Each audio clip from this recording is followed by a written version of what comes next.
Bismillahirrahmanirrahim. Assalamualaikum warahmatullahi wabarakatuh. Bismillah, walhamdulillah, wala hawla wala quwwata illa billah. Alhamdulillahilladzi hadana li hadza wa ma kunna linahtadiya laula an hadana Allah. Asyhadu an la ilaha illallah wahdahu la syarika lah wa asyhadu anna Muhammadan abduhu wa rasuluh. Allahumma shalli wa sallim wa barik ala sayyidina Muhammad wa ala alihi wa ashabihi wa man tabi'ahum bi ihsanin ila yaumiddin, amma ba'd. Jamaah maghrib yang dirahmati Allah, puji syukur kita panjatkan kehadirat Allah Subhanahu wa taala karena begitu banyak nikmat karunia Allah kepada kita semua, sehingga pada maghrib ini kita dapat melaksanakan ibadah sholat maghrib berjamaah. Semoga amal ibadah kita sampai dengan detik ini diterima di sisi Allah Subhanahu wa ta'ala. Teriring salawat dan salam pada junjungan alam Nabi besar Muhammad sallallahu alaihi wasallam beserta para sahabat, keluarga, dan kita selaku umatnya hingga yaumil akhir. Bapak ibu jamaah maghrib yang dirahmati Allah, pada maghrib ini kita membahas masalah wakaf. Wakaf itu Bapak ibu sekalian berasal dari bahasa Arab, ya, dari kata waqafa yaqifu waqfan, artinya diam, ya, berhenti. Maka kalau orang ngaji itu ada tanda wakaf biasanya, artinya tanda berhenti, ya, jadi tanda berhenti. Jadi macam-macam tanda berhenti itu di dalam kita membaca ayat Al-Quran, ya. Jadi Bapak Ibu sekalian, adanya wakaf ini sangat bermanfaat dalam hidup kita. Untuk beberapa lama wakaf itu sudah tumbuh berkembang di Indonesia, sudah berabad-abad lamanya. Pentingnya kita membahas masalah wakaf ini, pertama, agar kita bisa memahami jangan sampai kita berwakaf kepada orang yang tidak tepat atau kepada lembaga yang tidak tepat sasarannya. Misalnya ibu-ibu bapak sekalian, kita kepingin mewakafkan tanah kita untuk pendidikan, ya, baik itu pendidikan dasar, PAUD, TK, SD, ya, menengah, SMP, MTS, maupun untuk pendidikan keagamaan maupun non keagamaan. Tentu ini kita wakafkan tanah kita kepada orang yang betul bisa memelihara tanah tersebut sesuai dengan harapan kita. Karena saya lihat zaman sekarang dia kepingin berwakaf, yang pengen wakaf aja, tapi niatnya berbeda Bapak Ibu sekalian. Ada yang berwakaf untuk masjid misalnya, dia bilang ini ibu bapak mau wakaf untuk masjid, tapi di tanah itu kosong, belum ada penduduk. Ya siapa tahu untuk masa depan Ustaz katanya. Tapi embel-embelnya beda lagi. Biar cepat laku tanah saya yang lain gitu. Ya. Jadi ada udang di balik penjual pewakafan tanah gitu. Ada yang beda lagi, macam-macam Bapak Ibu sekalian. Maka dari itu ketika kita ingin beribadah, mewakafkan sesuatu itu harus betul-betul tetapkan niat itu dengan sebaik-baiknya. Untuk apa gitu? Kalau untuk laku tanah, ya sudah sebatas itu berarti. Ya saya tetap menyarankan agar memperbaiki niat. Ya, semata niatnya lillahi ta'ala. Karena kalau niat ini sudah melenceng, Bapak Ibu sekalian, itu berbahaya bagi kita. Apa bahayanya? Ya, tidak diterima amal ibadah kita oleh Allah Subhanahu wa taala. Padahal berwakaf itu memiliki faedah yang sangat besar sekali. Apa faedah yang besarnya? Yaitu akan menjadi amal jariah kita. Bayangkan setiap orang yang memakai, menggunakan, mengambil manfaatnya, apa saja kepentingannya, itu terus mengalir pahalanya pada kita sampai akhir zaman, tidak putus-putus selama hal tersebut masih ada. Nah ini yang paling penting bagi kita. Sebelum kita berwakaf itu, Bapak Ibu sekalian, hendaklah kita meluruskan niat, membersihkan niat ini dengan sebaik-baiknya. Jangan sampai ada niat dunia. Jadi niat lillahi ta'ala. Begitu kita niatkan lillahi ta'ala, maka dunia secara otomatis itu akan mengikutinya. Diminta maupun tidak diminta. Dan bahkan sampai saat ini ada orang yang berwakaf berhektar-hektar, tapi Masya Allah belum dimanfaatkan oleh orang yang menerima wakaf itu. Kasihan.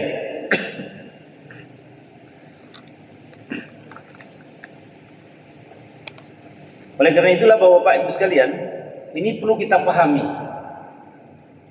prosedurnya seperti apa dan lain sebagainya. Banyak sekali kita warga Sumbawa ini yang ingin berwakaf, tapi kadang-kadang salah caranya ketika akan mewakafkan tanahnya. Nah, yang pertama kita memahami dulu apa itu wakaf. Terkait dengan pembahasan kita juga nanti ada wakif, ada juga nazir, ada juga ikrar wakaf, ya, yang perlu kita pahami. Ada namanya juga PPAIW, ya, pegawai pencatat, ya, ikrar wakaf, ya, pencatat akta ikrar wakaf.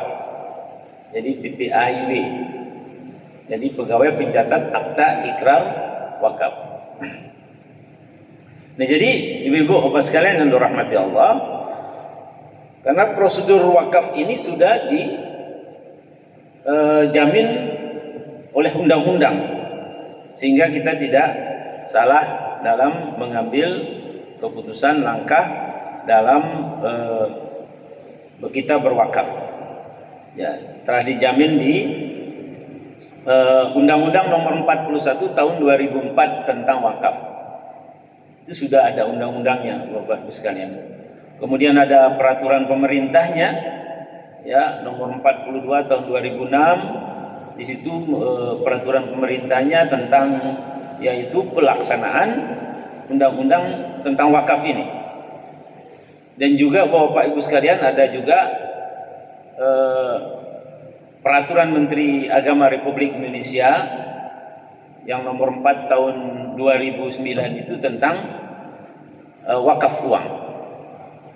Nah itu sebagai payung hukum, sehingga kapan kita berwakaf itu sudah dijamin keamanannya, kelurusannya, semua hal yang terkait dengan tanah tersebut. Nah, bila kita tidak mengikuti prosedur yang ada, karena ditakutkan di kemudian hari tanah itu dikuasai oleh orang yang tidak bertanggung jawab. Ada saja Bapak Ibu sekalian. Sekarang ini kita lagi berkasus tanah di Kecamatan Hutan.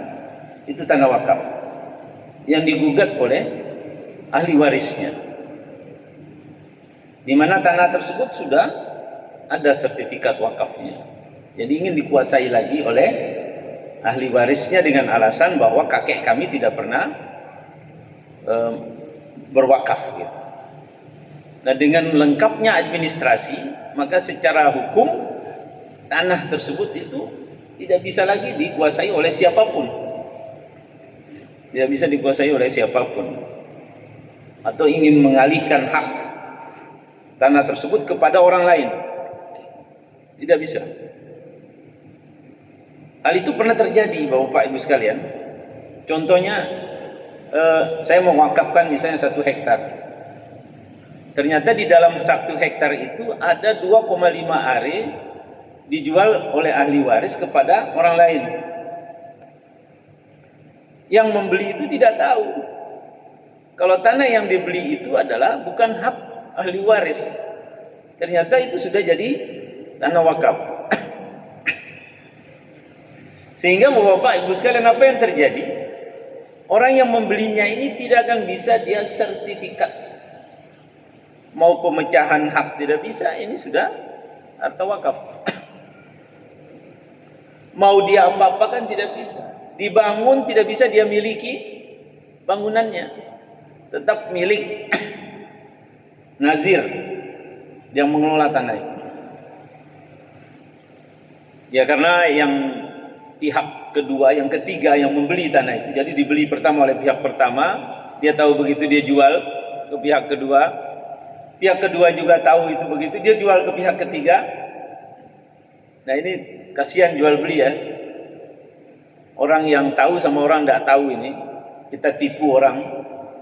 Ya, bilang wah ini ada kuitasi jual beli dan lain sebagainya, sampai dia bilang sertifikat tanah ini masih tak satu pemiliknya, nanti bisa dipecah.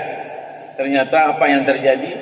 Tidak bisa, karena tanah itu sudah diukur menjadi tanah wakaf. Tidak akan bisa, Bapak.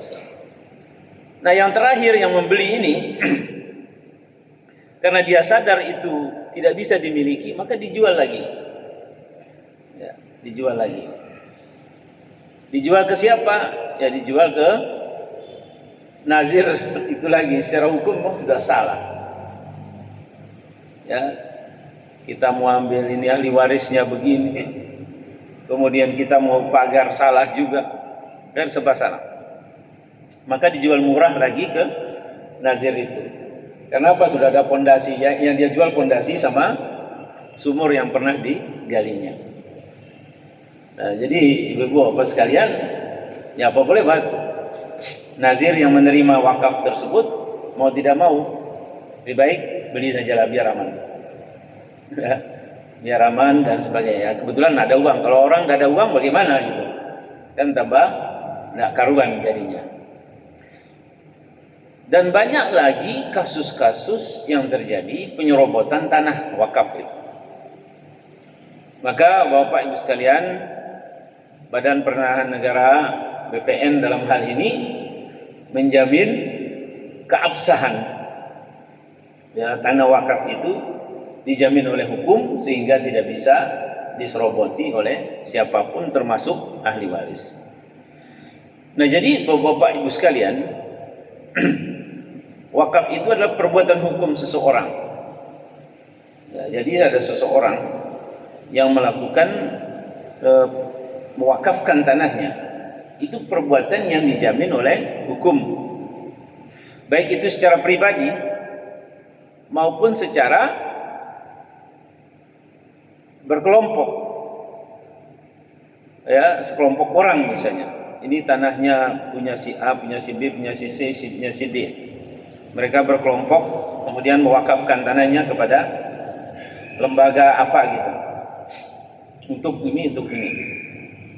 Dan itu mereka berkelompok mewakafkan kepada orang yang akan mendirikan bangunannya di situ. Atau badan hukum. Nah, badan hukum ini maksudnya Bapak Ibu sekalian banyak sekali. Ya, arti sebuah organisasi yang berbadan hukum. Arti punya kegiatan untuk mengelola tanah wakaf. Ya, banyak sekali Ibu Bapak sekalian. NU, Muhammadiyah, Persis, NW, NWDI, kemudian Rabithah, Alawiyin, dan semua ormas-ormas Islam itu hampir rata-rata memiliki bidang khusus perwakafan ini. Ada majelis, ada bidang, ada komisi tentang perwakafan ini. Dan juga mereka secara badan hukum, secara hukum diperbolehkan untuk menerima harta wakaf organisasi tersebut. Karena ada organisasi, Bapak Ibu sekalian, yang tidak bisa menerima organisasi, ya, tidak bisa menerima karena Bapak Ibu sekalian tidak mengatur hal tersebut.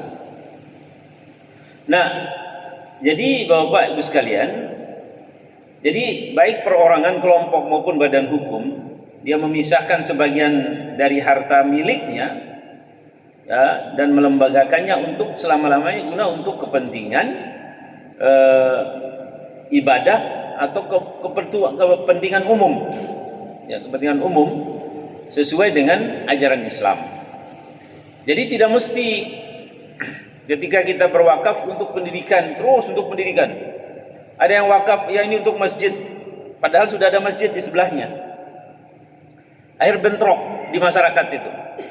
Jadi hati-hati Bapak Ibu sekalian, kita berwakaf malah terjadi salah kaprah, ya, malah terjadi konflik di tengah masyarakat. Jadi di sini dia wakaf ada untuk masjid, ternyata di sana sudah masjid, sana masjid, dia buat di sini lagi. Apa yang terjadi? Mangkrak, tidak bisa dipakai.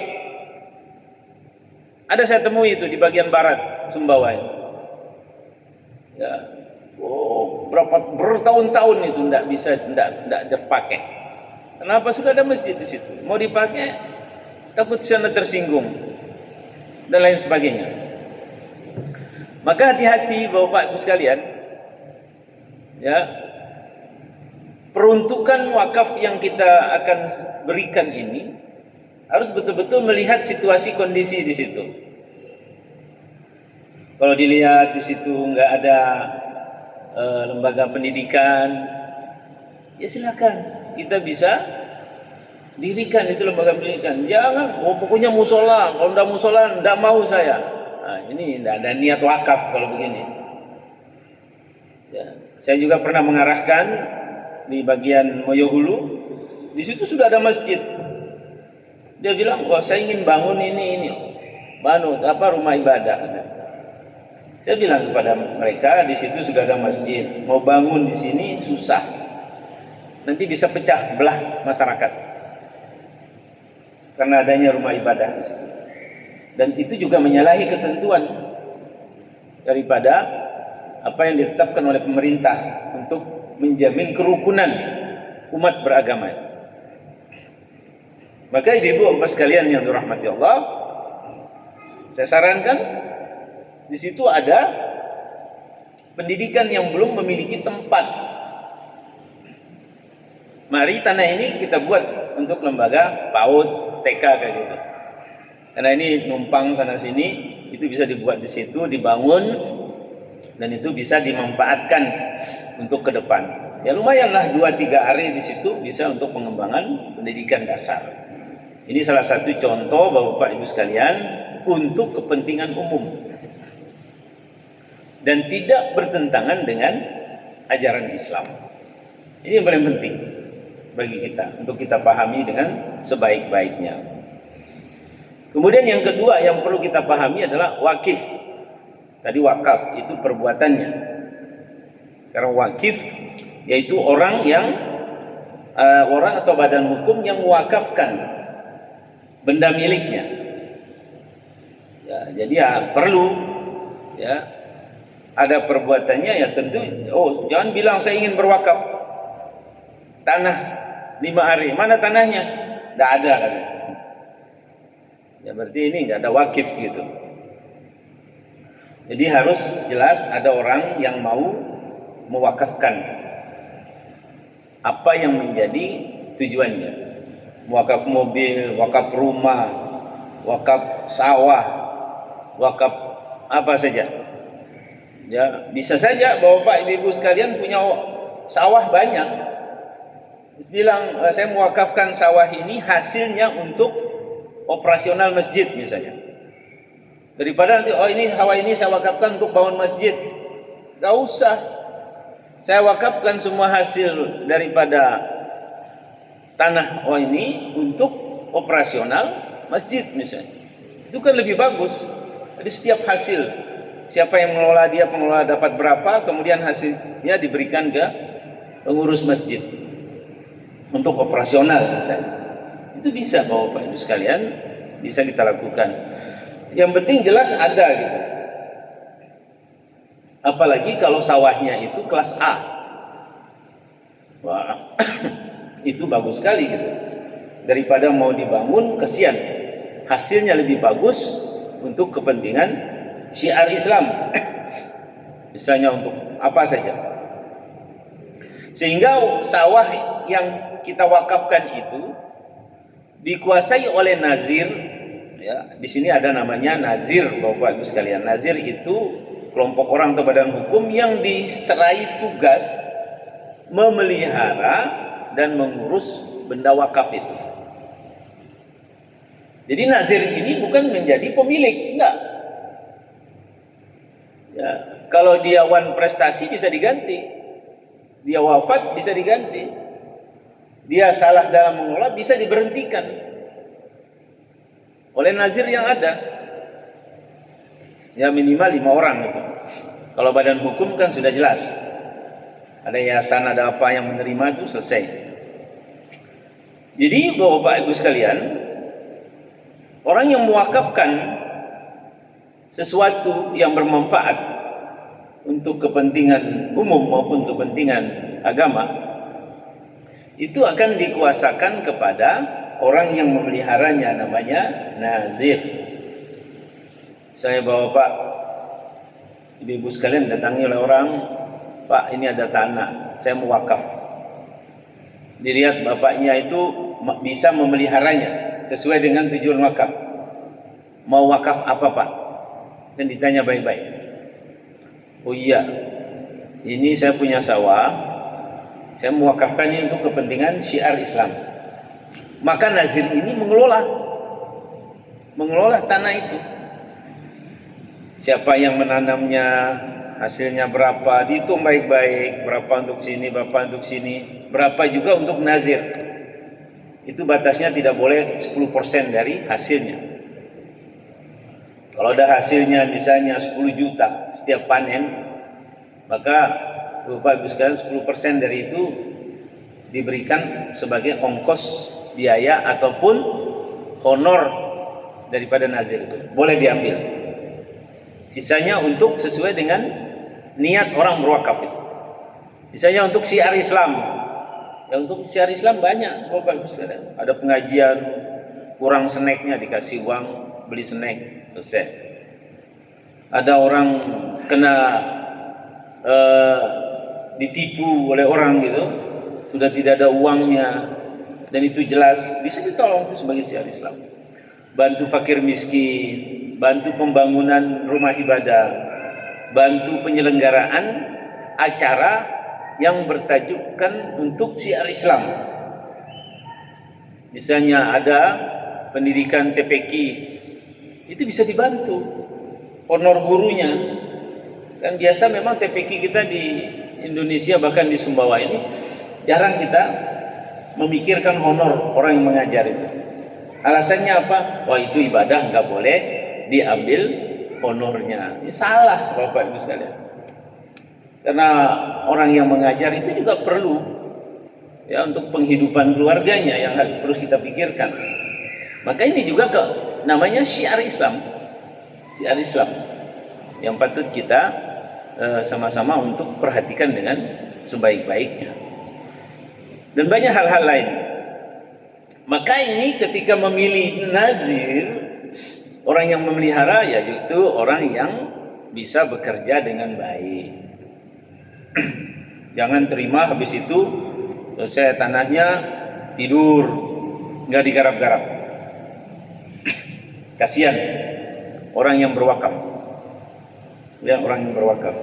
Kasihan orang berwakaf itu. Nah, karena itulah Bapak Ibu sekalian, Ini harus kita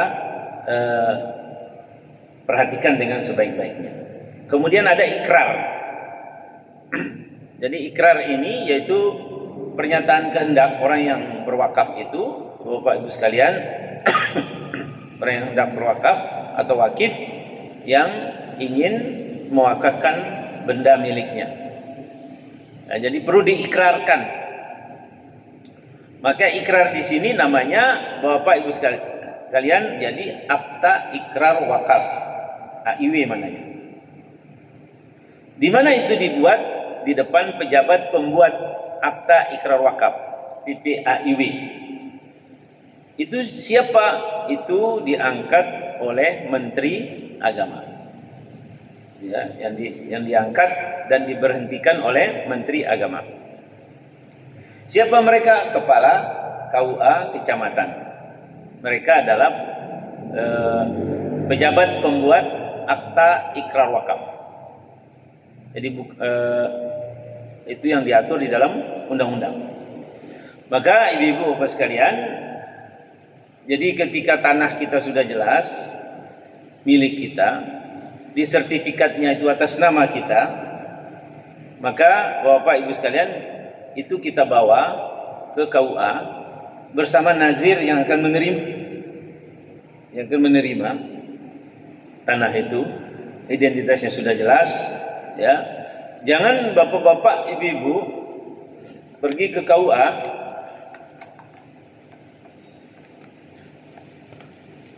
bapak ibu-ibu punya tanah 1 hektar, terus yang mau diwakafkan adalah 10 are misalnya. Dia bawa tanah yang 1 hektar. KUA mesti menolak karena apa? Belum dipecah. Harus dipecah dulu. Dipecah dulu yang 10 are. Baru boleh. Maka kalau ada niat, jangan didiamkan. Sebab apa? Kalau bapak ibu itu sudah berniat, cepat laksanakan. Jangan didiam aja. Ya nanti aja dah. Udah diurus dulu pak. Ya nanti aja lah bapak. Akhirnya meninggal dunia. Kalau ahli warisnya itu amanah, alhamdulillah. Berarti niat bapak, ibu itu bisa dilaksanakan dengan sebaik-baiknya. Tapi kalau ahli waris itu berkilah, nggak pernah, masuk nggak pernah, nggak mungkin, ini tanah bagus, begini, macam. Maka bapak ibu sekalian merugilah kita. Maka berbuat baik itu, kata Rasulullah SAW, jangan tunda. Begitu ada niat, laksanakan. Oh nanti. Yang seperti ini sudah nggak kesampaian nanti. Maka begitu ada niat baik, sudah urus. Ya. Kalau ada yang menerima itu nazir, kemudian nazir itu, biar saya nanti yang biayain bapak, itu lebih bagus. Sehingga bapak itu betul-betul terima beres. Nah semua itu proses-proses itu kita lalui. Ya, sesuai dengan prosedur ibu bapak sekalian, pemecahan hak milik itu ya dari 1 hektar kemudian dipecahlah 10 are, yang sisanya masih atas nama bapak ibu sekalian. Maka yang 10 are itu sudah atas nama bapak ibu sekalian, baru kita bawa dia ke KUA kecamatan di mana lokasi tanah yang kita wakafkan. Kalau bapak ibu tinggal di Sumbawa, tanah yang mau diwakafkan di Lapi, ya ikrarnya di KUA Kecamatan Lapi. Gitu. Bapak ibu tinggal di Mataram, ya sudah ikrarnya di sana. Tinggal dimanapun di wilayah Indonesia ini, maka datanglah ke KUA Kecamatan tempat domisili tanah bapak-bapak ibu sekalian. Ya berbeda dengan kalau wakaf yang lain yang memang dengan kita, misalnya wakaf kendaraan, wakaf sepeda motor, wakaf apa saja yang bermanfaat untuk masyarakat yang berpindah-pindah, ya sudah kita situ. Nah nilai-nilai inilah bapak ibu sekalian yang memang harus kita jaga di dalam kehidupan kita. Nah fungsi wakaf ini ibu bapak sekalian adalah untuk mengekalkan manfaatnya. Ya, mengekalkan manfaatnya benda wakaf tersebut sesuai dengan tujuan wakaf. Jadi fungsinya itu. Nah, jangan sampai tidak berfungsi. Misalnya sudah kita niat, saya wakafkan tanah saya 1 hektar untuk lembaga pendidikan, bagi manfaatnya untuk orang belajar di situ. Maka orang yang menerimanya sebagai orang nazir badan hukum misalnya yayasan, dia terima kemudian dia bangun. Berarti manfaatnya tetap terus itu. Dan itu tidak boleh berpindah. Setelah itu misalnya pendidikan, ternyata di situ pengembangan kota misalnya. Kemudian bapak-bapak ibu-ibu ingin mengalihkan, di sini cocok, taruh mall misalnya. Taruh mall misalnya. Ya. Sudah dirubah pendidikannya dan lain sebagainya. Nah, itu ada prosedurnya nanti. Ada prosedurnya. Nah, prosedur itu diajukan oleh nazir ini ke BWI, Badan Wakaf Indonesia, dari kabupaten sampai nanti ke Menteri Agama, pengalihan tujuan pemanfaatan tanah. Atau tanah itu akan tukar guling. Misalnya karena perkembangan dia kepingin yang lebih besar, maka Bapak Ibu sekalian itu bisa ditukar guling sesuai dengan ketentuan hukum. Misalnya tanahnya di situ kecil, harganya misalnya 1 miliar, dia bisa dapat tanah 2 kali lipat dari jumlah tanah yang diwakafkan oleh orang. Dan itu tidak akan mengurangi nilai amal jariah bagi orang yang berwakaf. Itu tetap ada. Ya, sekalipun dia dipindahkan tempatnya.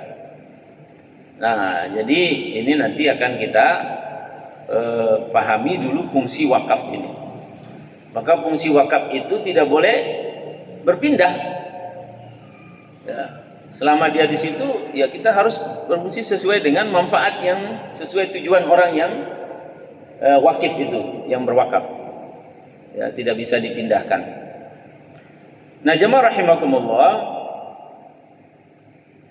sekali lagi apabila fungsi itu kemudian berubah, maka harus ditempuh dengan jalur-jalur sesuai dengan aturan yang ditetapkan di negara kita, sehingga kita tidak langgar ketentuan hukum yang berlaku.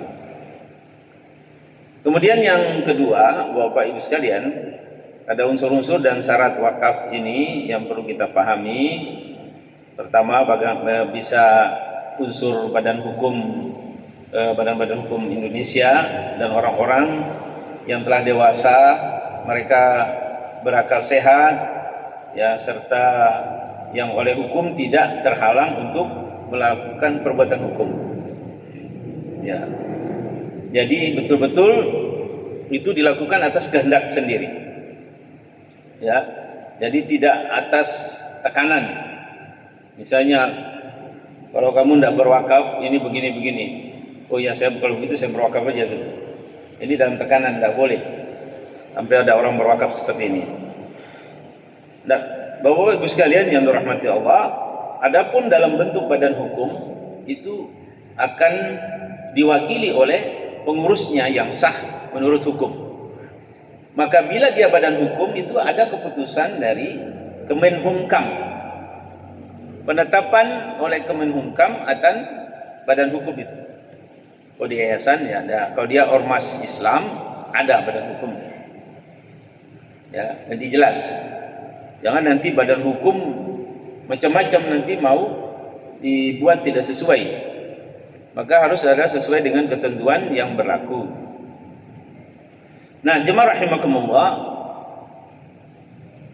yang ketiga yang menjadi unsur-unsur syarat-syarat wakaf itu, bahwasanya harta benda itu betul-betul milik yang bebas dari segala pembebanan, bebas dari segala ikatan, bebas dari sitaan, bebas dari sengketa. Nah, ini harus dipastikan betul. Maka dari itu Bapak Ibu sekalian, ketika menerima harta benda wakaf harus diteliti betul-betul. Ini betul nggak lokasi tanahnya? Karena sekarang zaman Bapak Ibu sekalian, orang kalau mau jujur tidak jujur tuh gampang sekali. Orang bisa membeli tanah di atas tanah orang lain. Jadi tanah itu bisa numpuk biasanya. Atau mungkin salah mengukur, seharusnya tanahnya di sini kok malah ke sini. Atau tanahnya di sini ternyata bukan di sini tapi di sini. Itu sering terjadi, ibu-ibu apa sekalian. Maka harus dicek betul ketika akan menerima benda ataupun harta wakaf itu. Nah, dan apa yang kita ketahui dari harta ini betul-betul bukan harta waris yang masih belum dibagi. Jangan nanti ada anak salah satu ahli waris, oh ini wakaf orang tua dulu begini-begini. Betul apa enggak kita belum tahu. Ternyata ada ahli waris yang enggak, ini harta waris, bukan harta wakaf. Ini berarti masih dalam sengketa. Maka Bapak Ibu sekalian, ya kita enggak usah ikut campur. Biar mereka selesaikan internal keluarga. Apa maunya, apa dan lain sebagainya. Untuk apa? Agar ya jelas. Jangan sampai sudah wakaf ternyata terjadi lagi gugatan di sana sini sehingga itu bisa menyebabkan kekacauan di dalam pengurusan harta benda wakaf itu sendiri. Nah, ibu-ibu bapak sekalian yang dirahmati Allah, yang selanjutnya bahwa orang yang mau berwakaf itu sudah berniat dan harus mengikrarkan kehendaknya secara jelas dan tegas kepada nazir. Misalnya saya berwakaf, Bapak sebagai nazir, maka saya ikrarkan harta ini kepada nazir. Dan itu pun di hadapan pejabat pembuat akta ikrar wakaf. Jangan bilang depan istri, "Mah, ini saya wakafkan tanah ini." "Oh ya sudah, wakafkan sudah." Belum sah itu. Ya, belum sah.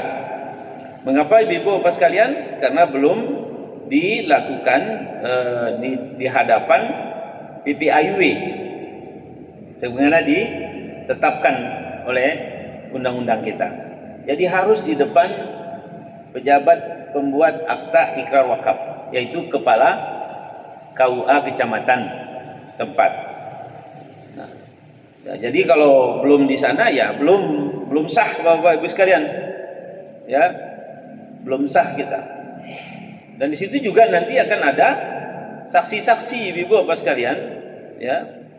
Nah, karena itulah dalam keadaan tertentu, ya, penyimpangan dari ketentuan yang dimaksud itu dapat dilaksanakan itu pun setelah ada persetujuan Menteri Agama. Misalnya ada hal-hal yang bersifat krusial Bapak Ibu sekalian. Harus segera tapi belum memenuhi persyaratan. Itu harus ada izin lagi dari pemerintah untuk melaksanakan ikrar daripada wakaf tersebut. Nah, ibu-ibu bapak sekalian yang dirahmati Allah, kemudian dikarenakan harus ikrar wakif kepada nazir, maka nazir ini pun harus memenuhi syaratnya. Dia betul warga negara Indonesia. Kalau bukan warga negara Indonesia tidak bisa.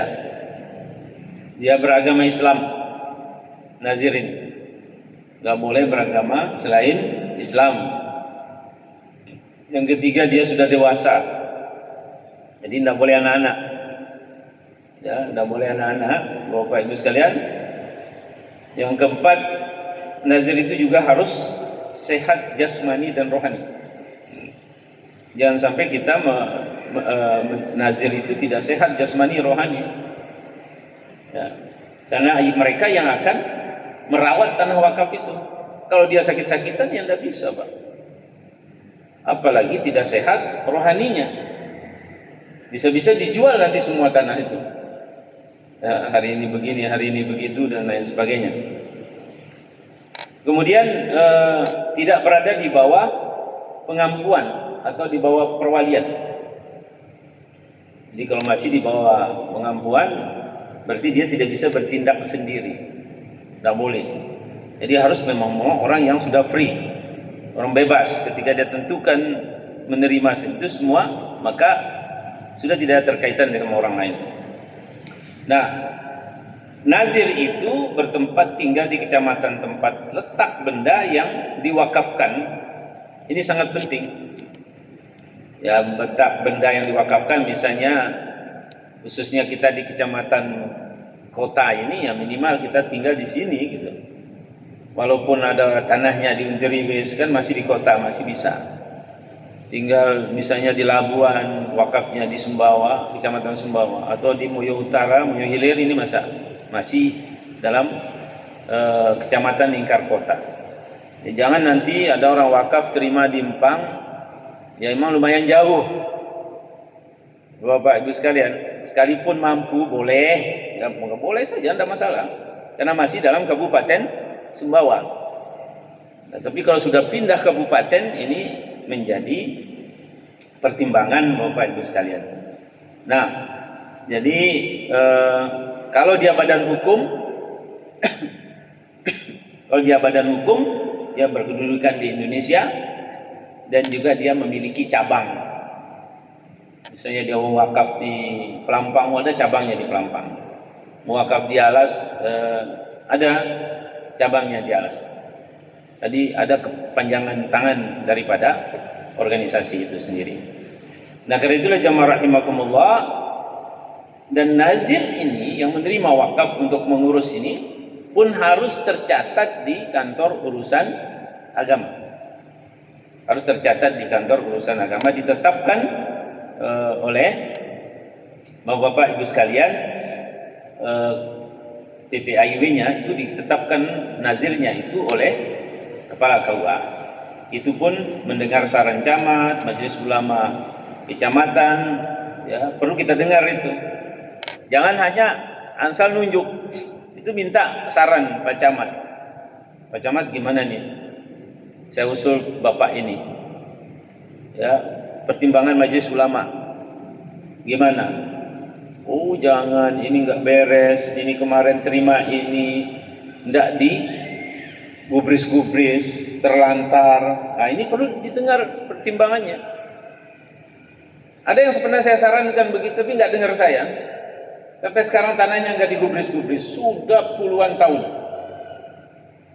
Bisa kita bayangkan Bapak Ibu sekalian. Nah, karena itulah Bapak Ibu sekalian, ya kita perlu berhati-hati memilih nazir, yaitu orang yang akan bertugas merawat harta benda wakaf itu. Baik Bapak Ibu sekalian, demikian kajian kita pada maghrib ini. Sebentar lagi kita akan masuk waktu isya. Berapa menit lagi? Ya, tinggal 2 menit lagi. Semoga bermanfaat. Kalau ada pertanyaan disimpan dulu, insyaallah kita akan jawab pekan depan.